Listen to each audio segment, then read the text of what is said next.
Hello, welcome to Five Libraries, Sara Sheridan. Thank you for joining us. How are you? How has COVID and lockdown been for you? It's been tricky. We had COVID. We all had COVID in our family, but nobody went to hospital or anything. And I was the worst, but we're through and out the other side, Yeah, and we good. were all okay. I've Yeah, been working from home, which is, yeah, I always do, but the yeah. difference is my husband is here now. There's a lot more people around in the work Oh, there environment, are these isn't people there? in my office. Um, and we adopted a dog. We got a Oh, rescue dog who's a real wee cutie. So yeah, oh, my life is a little bit different from normal, even my life at home, because everybody's yes. around and we've got this little dog to look after. And But what does the doggy think of your writing? Does she sit beside you when you're writing? yeah, she sits and sort of wonders why I'm on the laptop rather than rubbing her tummy, and occasionally just like nudges in there. Oh yeah, But it's quite. I'm a bed writer, so I'll sit in bed, get up in the morning, grab my laptop, get a cup of coffee, sit in bed and write, and that's yeah. really what I do till lunchtime, and Right. that suits that little dachshund just fine. Oh. So. And Um, will there be a dachshund in your next novel, I wonder? I don't know. I mean, I haven't started writing a novel since Dottie arrived, Okay. so who knows what's going to happen next if she'll start appearing. Yeah. But I have actually named a character after my upstairs neighbour in the new Mirabelle. Oh, have you? And she did me a big favour, and I was like, I'm going to name a character after you, and I'm not going to make it the murderer. So she's really delighted, and I made her a doctor. Brilliant. So she's all like, oh, I'm a doctor now. Oh my God. Um, so that's been quite good fun. So are And you managing to write then during the lockdown? You managing yeah, anything I mean, I nice? think in a way it's been the savior of my sanity, because I've had something that I had to do, and I was very lucky in that things didn't get cancelled, because some people had commission cancelled. Mm. So I was commissioned from early last year, Yeah. just before lockdown, to two books, two historical novels. The first one set in 1822, just before George IV arrives in Edinburgh, and it's set around the move of the Botanics, because the Botanic Gardens in Edinburgh was on Leith Walk and moved up to Inverleith, the site that we all know Oh, it as was it? I nowadays. didn't know that.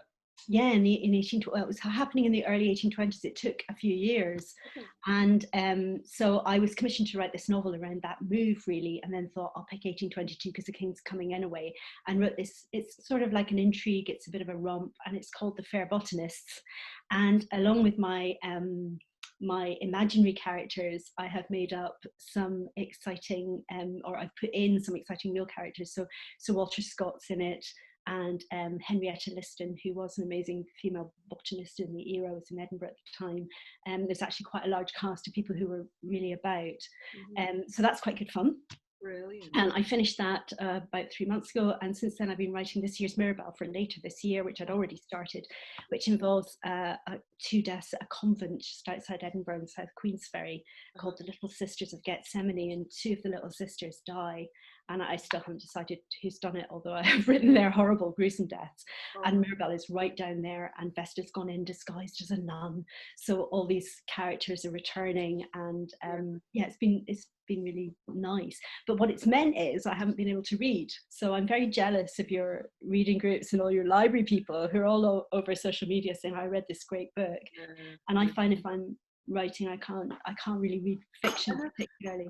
you've mentioned that before, and I find that Mm. really interesting. So are you concerned that you might accidentally sort of merge what you're reading and what you're writing, or is it just a different experience, or what's the sort of thinking behind that? I think there's sort of two or three things, I suppose. The first thing is, yeah, exactly what you're saying. I am My brain is a sponge for story and a sponge for language, and everyone has their own kind of narrative voice, a fictional narrative voice, and I would pick up somebody else's sentence structure and just start using it Yeah. without Yeah. kind of realizing.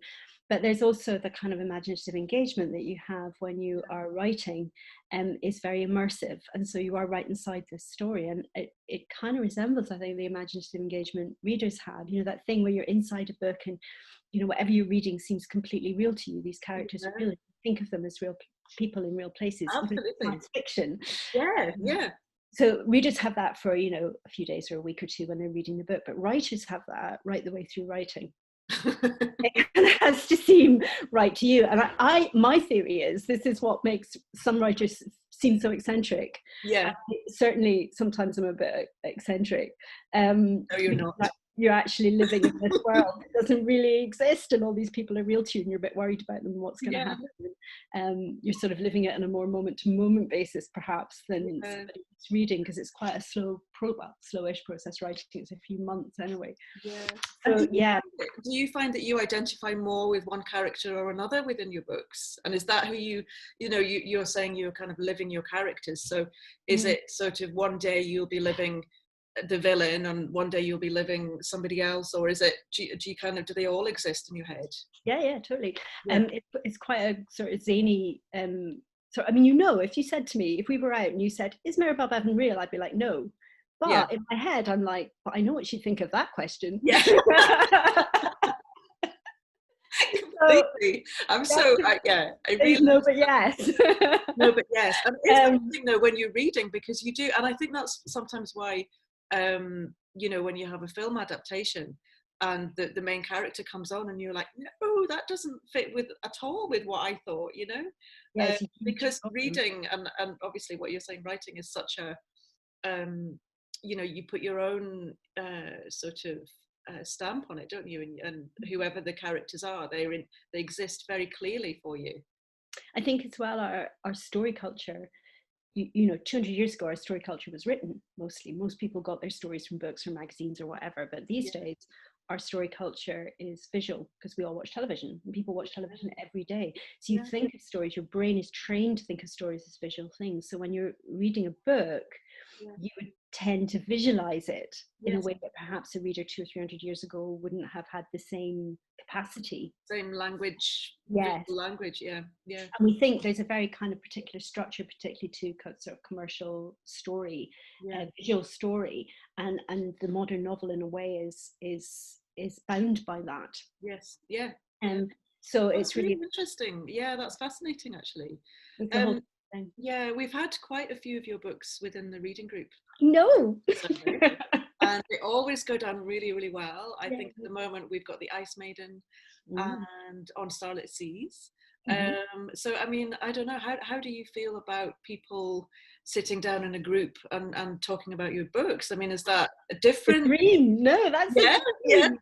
Yeah, that's totally the dream. I don't even mind when people don't like them. It's people say, I don't know about this or I don't know about that. uh-huh, Some writers, you see them on social media saying, oh, somebody told me they didn't like something. yes, I just find it really interesting, because I never expect everyone to like it. That's uh-huh, the thing. I always know that some people will like it and some people won't. So uh-huh, you're just interested in why and what did you get wrong. And actually, in terms of the Mirabelles, that's quite interesting, because you write a series of books. yes, And of course, the early books, you would get letters more, because they came out at a time where digital was slightly less. You used yeah. to get these letters of people saying, I don't think that people had stockings in Brighton and whatever, or I don't think I was in London in 1952 and nobody drank an espresso.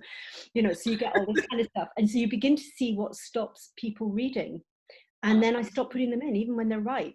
Even if I know there was an espresso machine in London and people in Soho were drinking espressos, Yeah. I stop putting it in, because it stops readers from reading. When people see something that they think isn't true, that doesn't chime with them, Oh wow! I it, mean, it, I'm kind of instantly fascinated that there was an espresso machine at that point. I think that yeah, there was because yeah, there was. I mean, it's quite a fancy thing to have. There wasn't one yeah, in every corner, but I think it's in Brighton Bell. There's one in the Ritz, or is it in the Grand in Brighton? I can't remember, but there's one of the big hotels has it, yeah, and yeah, would have been totally possible. I mean, yeah. 1902, they make espresso machines. They start to make these big coffee makers in Italy, and they're Italians coming to the UK, and they come over, and it's quite a fancy way to, like today, fancy way to have your coffee. Fancy way, yeah. So, But but it's that's worth it. yeah. I mean, it's really true though that if people, it's almost like they're being tripped up by something.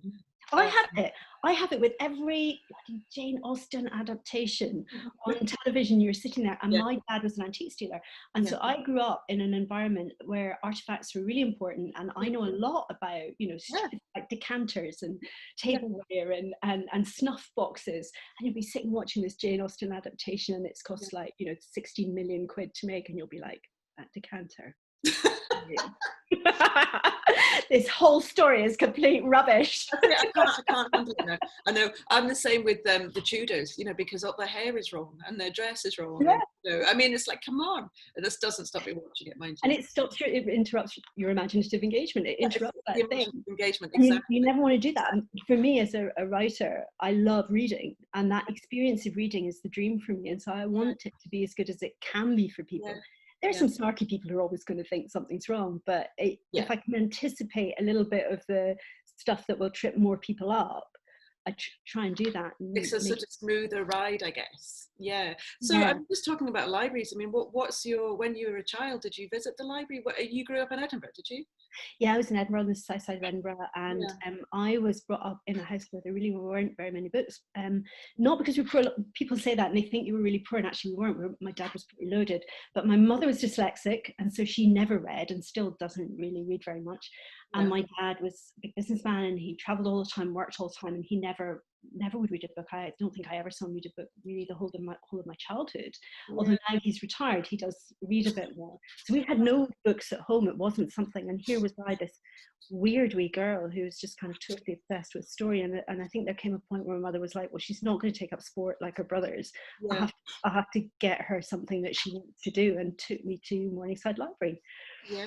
And we went into Morningside Library, and I completely freaked out because I'd never seen so many books, and I was no idea how I was going to get through them all. That was when you showed me a book, I was like, I better read all of these. It is a sweet shop. Yeah, so so it was quite an important part really of me growing up, and as I got older, I was able to also go to Central Library, which is the big central one in Edinburgh. And in my early university years in Dublin, discovered the archive. And the archive was where I made a connection with history that I had never made before, which was in documents and letters and journals and all that kind of material as well. Yeah. So yes, it's really important to me. I tend to, now that things are available, manuscripts are available digitally, I'd probably visit the library less because it's easier for me to get it here. And you can search documents digitally as well, which is really amazing. So you've got a book from 1750, but you can search it for the word banana if it's banana you're looking for, or that's quite a resource. But I can do that from my laptop. So in a way, it stops you going to libraries, which doesn't mean that the libraries aren't important, because you're still using them. Absolutely, and libraries are still going. I obviously we engage with our readers through digital formats, and when I send out reading group boxes, quite often I'll send out a CD or a link to an e-audio book or whatever. So, well, that's people process those stories differently. You read differently on the screen to you read on the book to you read as you hear, and different people make those transitions better. So some people, an audiobook's better for them, and I never worry about that. You quite often get people who have terrible digital guilt. Particularly with regards to Amazon. So you'll go somewhere and they say, I bought this thing for my Kindle. Oh, is it terrible that I've got a Kindle? And I'm always like, no, authors get paid for Kindles, and they get paid for library books and whatever. Just read the book. Most authors just want you to read their stuff. Exactly. And reading is reading, even if it's a magazine or anything, any sort of publication. Reading is reading. That's what I always say. I think a book is a story delivery system. Yes, I like that. Fiction is a story delivery system. So whichever way your story is delivered, it doesn't really make a difference. It's just how you would like to have it. Yeah, no, that's brilliant. I love that. I love. So what are you writing today? Have you done any writing today? I have been writing today. I've been trying to figure out who killed the nuns in my Mirabel Bevan mystery, and I'm sort of I've narrowed it down a little bit. But I'm not quite there yet. So I've been a bit murdered. How do you make that decision? Well, I adopt the Agatha Christie method. So what Agatha Christie did was she wrote the story with the deaths and everything, and then she would decide at the end who did it, and go back in and drop a few clues.